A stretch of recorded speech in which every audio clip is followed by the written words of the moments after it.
Nakakasukang balita po ito, no? Ako, nung nabasa ko itong balita na ito, sabi ko, komentaryohan nga natin to. Meron pong inuudyok itong si Salvador Panolito Panelo.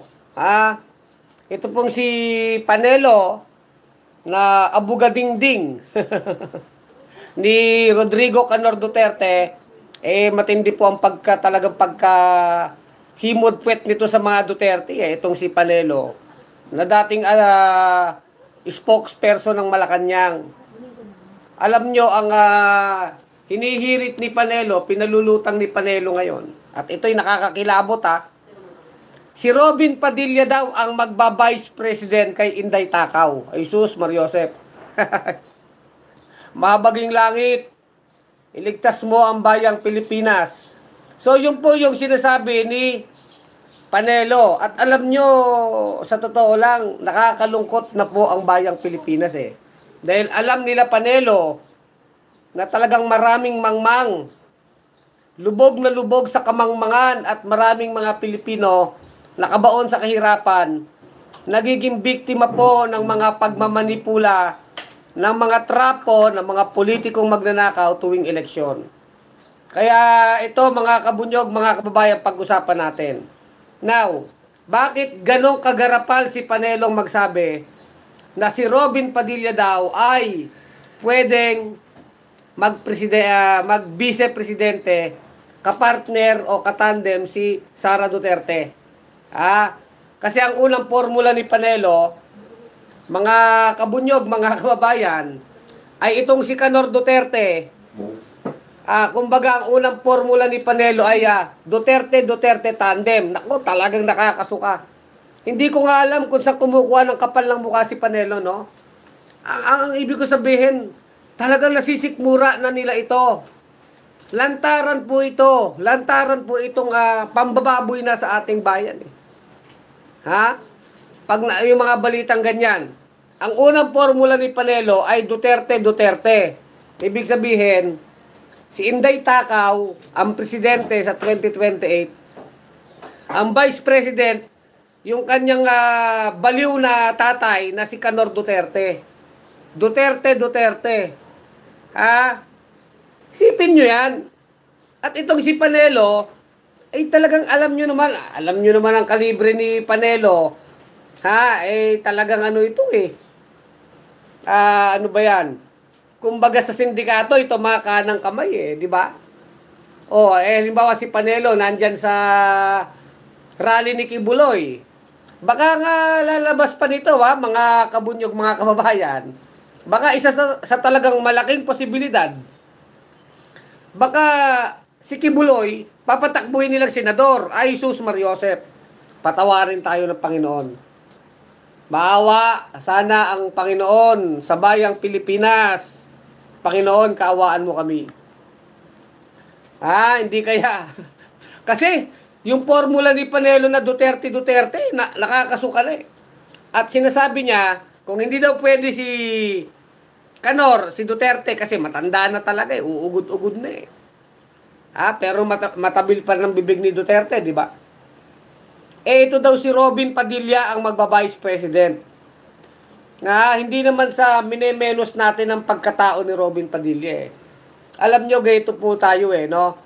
Kung yan ay nag-artista lamang si Robin at sumusuporta sa mga politikong gusto niya, magalang natin ang karapatan niya kasi karapatan niya yan.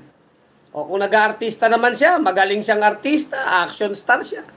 Kahit anong hambog-hambog niya, okay lang yun. Wala tayong pakialam, trabaho niya yung artista di ba? Pero nung natungtong na senador yan, nakita naman ng buong bayan ang mga pinagagawa sa loob ng Senado.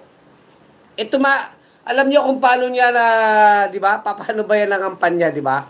Nagparo-paro G pa yan, no? Paro-paro G, di ba?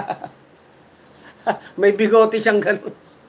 At nakita yan ng buong mundo na sinasabi nga ng mga kritiko, ganito na ba nangyari sa Pilipinas? Yung tumatakbong senador, gumaganon po, paro-paro G. Tas gumaganon-ganon pa. Ulang na lang, himasin niya yung bigote niya, di ba? Viral yun, ha? Yan ang kanyang kampanya bilang senador. Anong nangyari, no? Hindi na kagaya nung araw, pag senador, tinatanong, ano bang mga posisyon mo sa mga polisiya ng Pilipinas, di ba? Ano ang mga stand ninyo sa mga economic policies, foreign policies, ano mga batas na isusulong. Ganun po ang usapan nung araw eh. Pag may mga tumatakbo mga senador, at usually, yung mga iyan, mga dekalibring abogado, mga talagang may dignidad, may dangal, may mga, sabi natin, may kakayanan, may mga track record ng competency. Ano po yung track record ng competency? May karanasan. May karanasan yan, yung mga dating senador na tumatakbo. At pag na-elect sila, kung hindi man abogado, talagang ekonomista. At pag nagsalita'y no-nonsense, ibig sabihin ng no-nonsense, lahat ng sinasabi ng mga senador noon kahit pa paano sensible, may sense. Tignan nyo si Robin Padilla, hindi naman sa paninira. Nakita nyo, naghihimas ng bigoting gano'n, no? Tapos yung suot pa ni Robin Padilla, yung tipong akala mo, hindi sa Senado a-attend Tipong parang may shooting siya. At pag magbibitaw na ng linya, parang may director sa harap na, lights, camera, action! Di ba? Ganon ang ginagawa ni Robin Padilla. At hindi lang naman si Robin Padilla yan. Nakita nyo sila Tobat, sila Bato, sila Jinggoy Estrada, Bong Revilla. Makikita nyo Talaga akala mo mga vlogger na kailangan mag-viral yung mga sinasabi nila. Pabida. Pero walang sustansya yung mga laman ng kanilang mga ginagawa. Yung laman ng kanilang mga sinasabi. Tapos ngayon, nagsasuggest si Panelo, nilulutang ni Panelo yung Inday Takaw, Duterte, at Robin Padilla. Anong mangyayari sa Pilipinas? Willie Villanueva, totoo yun, maraming mangmang sa mga botante. Di nila alam nangyayari sa Pilipinas, wala tayong magagawa. Alam mo, Willie Villanueva, talagang katotohanan yan, na maraming mangmang na mga kababayan natin. At bakit sila nagkaganyan? Alam nyo, kesa sisihin natin yung mga masa, yung mga kababayan natin na naghihirap, sila ay biktima Sila ay biktima, kaya sila nagkaganyan, ng mga pagsasamantala ng mga politikong abusado at magnanakaw. So, tignan natin itong ating mga kababayan na naluloko, nabibili ang kanilang boto. Biktima sila ng mga tuso na mapagsamantala. Kaya ang kalaban talaga natin dito, hindi ang masa. Hindi. Kundi itong mga politikong kurap, magnanakaw, manloloko, mambubudol, manggagantyong politiko, mga political dynasty, paulit-ulit tayo sa bunyog, mga naghahari-haring pamilya sa bawat bayan, bawat probinsya, iyan po ang talagang kalaban ng bayan. Political dynasty, pare-parehong apelido, mayor, governor, congressman, magkakamag-anak, magkakapatid, di ba? Mag-aama. Ngayon, iyan nga yung kabulukan. At tignan nyo, Duterte, Robin Padilla, isipin nyo, may nagawa ba si Robin? May nasabi na bang matino yan? Ang alam natin, ang pinagtatanggol ni Robin Padilla at nila Sara Duterte, si Kibuloy. Yan talagang malakas ang loob nila. Pagdating kay Kibuloy, to the rescue yung mga yan. Kaya makikita nyo ang kabulukan Hindi naman nakatingin tong sila Panelo, itong kampo ng Duterte sa bayan. Hindi. Ang kanila, mapreserba nila yung kanilang kapangyarihan, yung kanilang impluensya, yung pagkagahaman sa kapangyarihan. Yan ang katotohanan na po. Maraming ang nagulat, nagsisisi na Bakit daw binoto si Robin Padilla? Di ba? Nakita nyo, anong solusyon ni Robin Padilla sa West Philippine Sea? Magbablog daw siya. Magbablog. Ganyan. At mga maka-China yung mga yan. Nagpapanggap na makabayan, kunwari makabayan, gusto ng mga ROTC. Sila mismo mga senador, pagdating sa China, nga. Pero akala mo kung magsalita yan. O, si Inday Sara. O, si Sara Duterte. O, nakita nyo? Meron pa yung mga reserve rank sa Armed Forces of the Philippines. Nabigyan niya ng mga ranggo eh. Reservist. Naka-uniforme. Bilang uniform personnel. Di ba? May mga I think Navy ba o Air Force o sundalo. Si Sara Duterte. Reservist. O, ngayon, reservist yan. O, naka-reserve ang bibig para sa China. Ganon din si Robin Padilla. O, si Robin Padilla, pagdating kay Kibuloy, ang dali nilang ipagtanggol. Mabilis pa sa alas 4. Pero pagdating sa Pilipinas, na binabarumbado ng China, ay mga nakatahimik ang bibig. Kasi alam nila talaga si Duterte ang nag-traitor sa China. Siyempre, dahil Duterte sila, kakampi sila kung nasan si Duterte. O, yan po. Yan yung sinasabing tandem ni Panelo. Naalala ko, tumakbo pang senador yan si Panelo eh. Buti, hindi nanalo eh, di ba? Ang tindi mo mga urot. Ang tindi mang urot ni Panelo eh, no? Sana po wala nang maluko. Sana wala nang maluko. Ha? Ang tunay na pagmamahal sa bayan, pagtulong sa kapwa Pilipino, ayusin natin yung pinakasistema. 'Di ba? Lutasin natin yung kabulukan ng lipunan. Lipunan. Hindi yung mamimigay ka sa lipo. Ang tawag diyan, poverty porn. Poverty porn, yung mga content. Ibig sabihin, parang yung style ni Willie Revillame, tumutulong sa mahirap. Pero paisa-isa lang yun. Yun ay isang malaking palabas. Kung gusto natin baguhin ang Pilipinas, tapusin natin ang kahirapan, iangat ang buhay ng mga Pilipino, ibagsak natin ang mga nagsasamantala. Ayusin natin yung sistema ng ating pamahalaan para lahat makinabang. Lahat. At hindi kailangan lumapit sa kung sino-sinong Poncio Pilatong politiko o mga payaso o mga clown o mga mapagpanggap na mga tagapagligtas. Pero sila pala yung nagsasamantala sa tao. O di ba? Hindi dapat tayo humahanap ng bayani. Ang bayani ay ang taong bayan kung ang taong bayan ay mamumulat. Tayo, ang masa, ang gagawa ng kasaysayan. Ang tao, ang magbabago ng lipunan. Ang tao ang magdedesisyon. Kung gusto ng tao ng matinong gobyerno, dapat ang iboto matino. Kung ayaw natin ng nakawan sa pamahalaan, huwag tayong bumoto ng mga magnanakaw. Kung gusto natin ng matapat na pamahalaan, huwag tayong bumoto, no? Huwag natin tangkilikin ang mga manggagancho. O, ano bang nakita nyo kay Duterte? Di manggagancho, abusado. Ano bang nakita nyo kay Kibuloy? Di ba best friend sila? Si Robin, ano bang nakita nyo? Di manluloko. Di ba? Hanggang ano lang kuwari, makabayan. Yung mga tawag dito, paimbabaw na pagiging makabayan. Paimbabaw. Hindi sapat na, na gusto niya, Tagalog ang Senado. Bakit? Pag nagtatagalog, ayaw niya daw ng English. Katarantaduhan Mga kaplastikan. Ang pagiging makabayan, pagmamahal sa bayan, at ibig sabihin, kung mahal mo ang bayan, gusto mo maging mabuti ang bayan, sino ba ang mga umaabuso? Labanan ang mga abusado, ang mga magnanakaw. Pero pag ang politiko, hindi niya kayang gawin yan, hindi niya mahal ang bayan. Kasi hindi niya kayang lumaban sa masasama.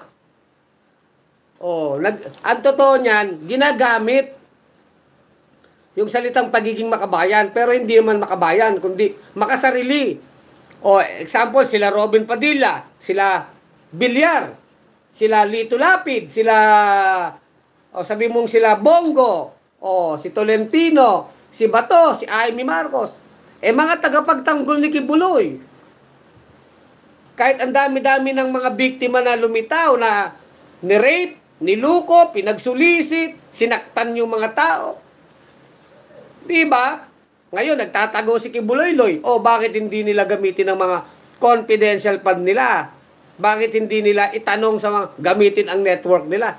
Di ba? Nasaan na yung mga senador na yan? Oh, di ba? Tapos sasabihin ni Panelo, magtatandem na yung, kung hindi daw Duterte, ay sus Mariosep. Sobrang sagad-sagad na yan. Eh, alam mo si Canor, hindi na nga makalakad. Ang tabil na lang ng bibig ni Canor at may kaso pa sa ICC yan. Si Rodrigo Duterte. Duterte daw. At kung hindi naman daw, Vice President si Robin. Isipin mo, ang katarantaduhan nito ni Panelo. Sana wala nang maluko. Wala nang maluko dyan kila Panelo, kila Roque. Di ba mga kabunyog, mga kababayan? Nakita nyo ang performance. Ako hindi ako naghuhusga ng tao sa personal na level. Hindi. Hindi ko inuhusgan si Robin Padilla sa personal na level. Hindi. Ano ba yung pinakita niya bilang senador? Doon natin siya sukatin. Eh kung pagiging artista lang niya, eh di mag-artista ka kung gusto mo. Wala tayong pakialam doon. Personal niyang buhay yun eh. Pero pag-uusapan ay bayan, issue ng bayan, nagsenador ka dyan, o ano bang ginawa mo?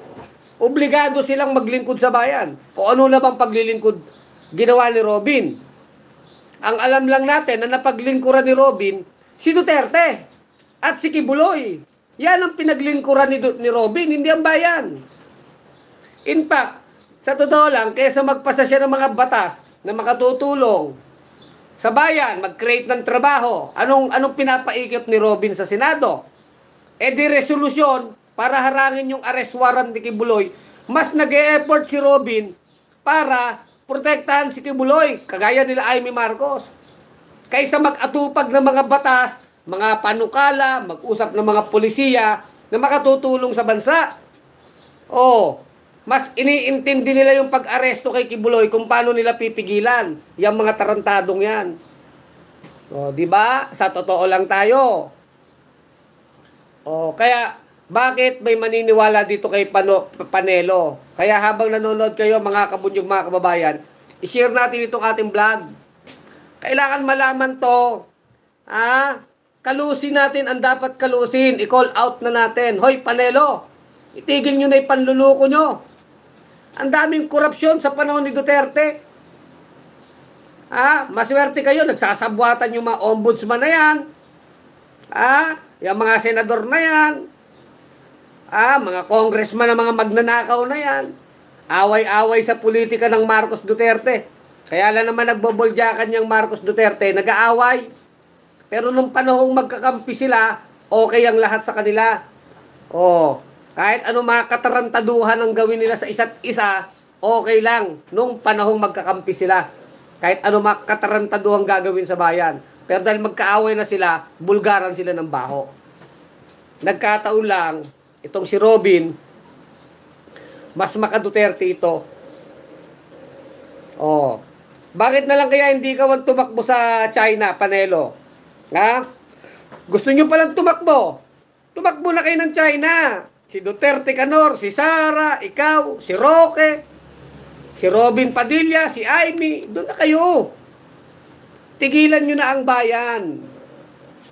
Kaya tayo sa bunyog, sabi natin, ang haba pa talaga ng ating laban. Mahaba pa ang laban, mga kababayan. Kasi kailangan makita talaga ng tao katotohanan. Otherwise, yung mga kagaya nila Panelo, maghahasik talaga ng lagim yan. At alam naman natin, hindi sila nahihiya. Di ba, hindi nahihiya si Panelo sa sinasabi niya. Hindi sila nahihiya na pinoprotektahan nila si Kibuloy. Hindi sila nahihiya sa taong bayan. Kahit na-booking na yung confidential fund ni Sara, 125 million, ginastos 11 days. Panahon ng COVID, 480 million. Pinapaalala natin lagi sa vlog eh. Naghihirap ang tao. Sila may milyong-milyong confidential fund. Mayor pala si Inday Takaw. Si Polong Duterte, 51 billion. Pork barrel, saan ginamit? 51 billion. Nasaan na napunta? Panahon po ng tatay ni Polong yan, ni Canor. Di yung pamilya nila, talagang ang daming kwarta. Ang dami nila kwartang hawak. Bilyon-bilyon, daan-daang milyon. Ilang ospital yan?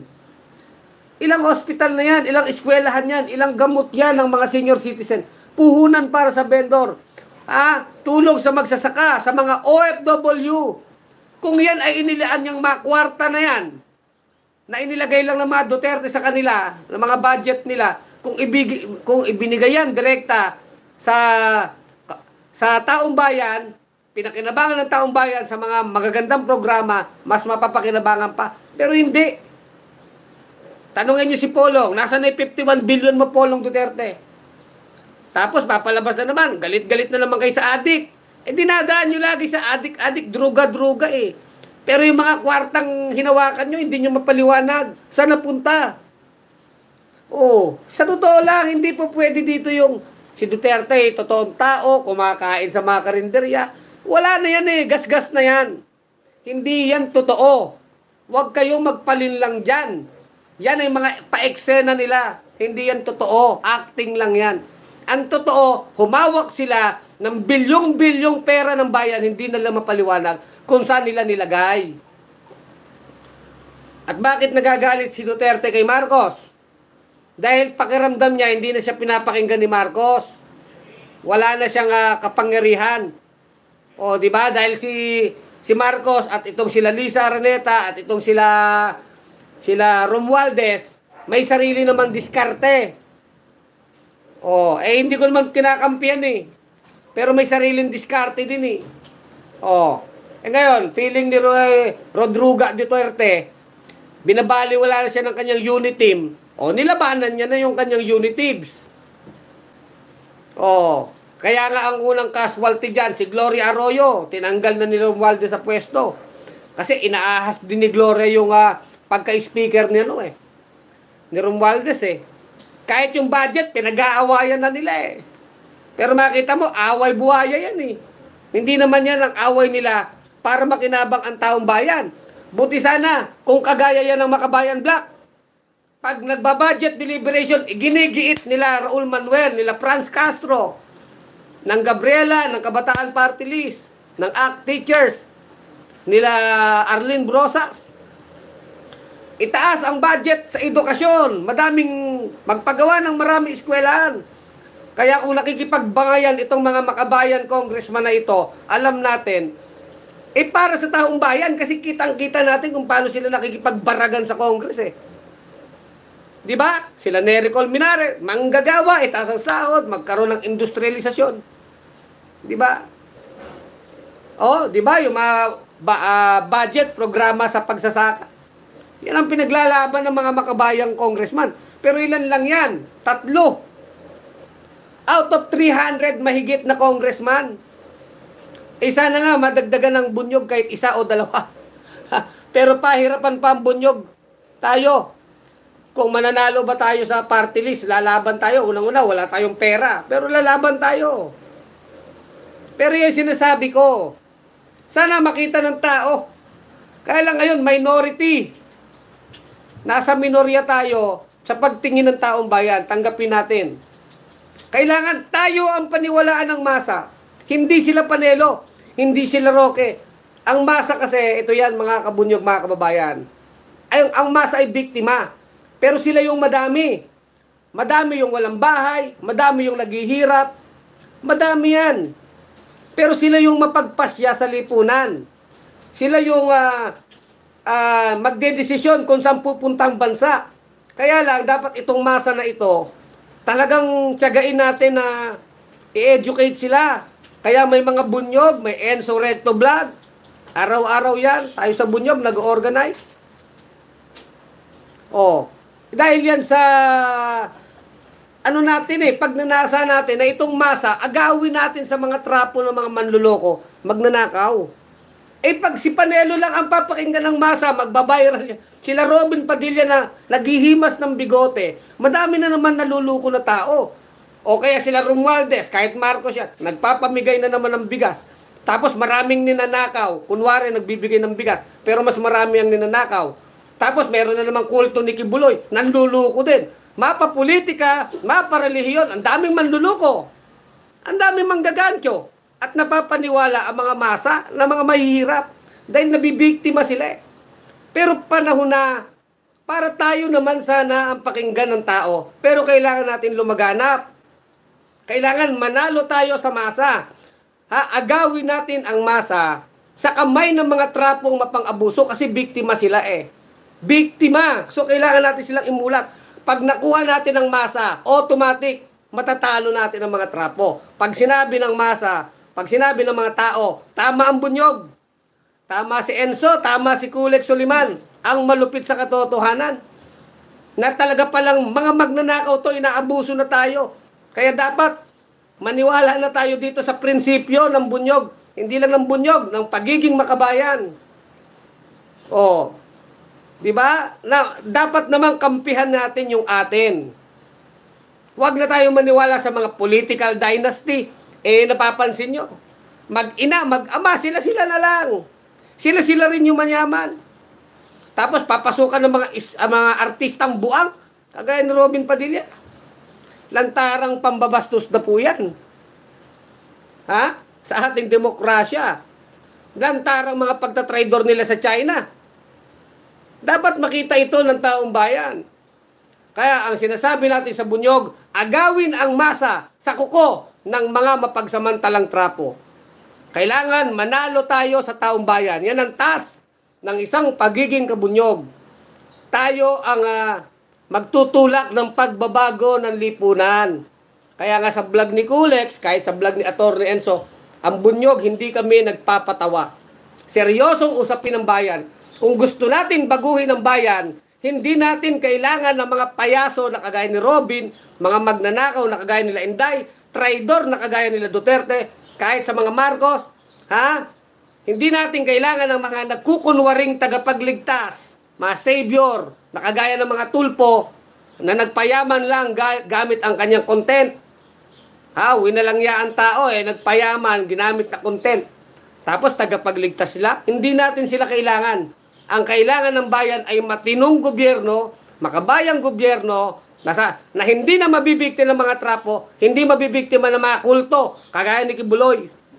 Yan ang katotohanan. Diyan, mababago natin ang lipunan. Kaya yung mga kagaya ni Panelo na yan, barahin natin ang barahin yan. Mga sinasabi nila Roque, barahin natin yan. Yung mga ginagawa nila Romualdez na mga chacha-chacha na yan, barahin natin yan. Mapa Marcos, mapa Romualdez. Pag mali ang ginagawa at hindi kabutihan ng bayan, labanan natin. Yun lang mga kabunyog, mga kababayan. Di ba? Di ba? Hanggang dito na lang ang ating vlog, mga kabunyog, mga kababayan. Kulex Soliman, ang malupit sa katotohanan sa Bunyog Pagkakaisa. Mga kabunyog, mga kababayan, tuloy ang laban. Bunyog, bunyog, halikan na kasama ka. Bunyog, kapag buklod ay may pag-asa. Luzon, Visayas, Mindanao, isa ang pananaw. Sa bagong Pilipinas ang bunyog isisigaw. Bunyog.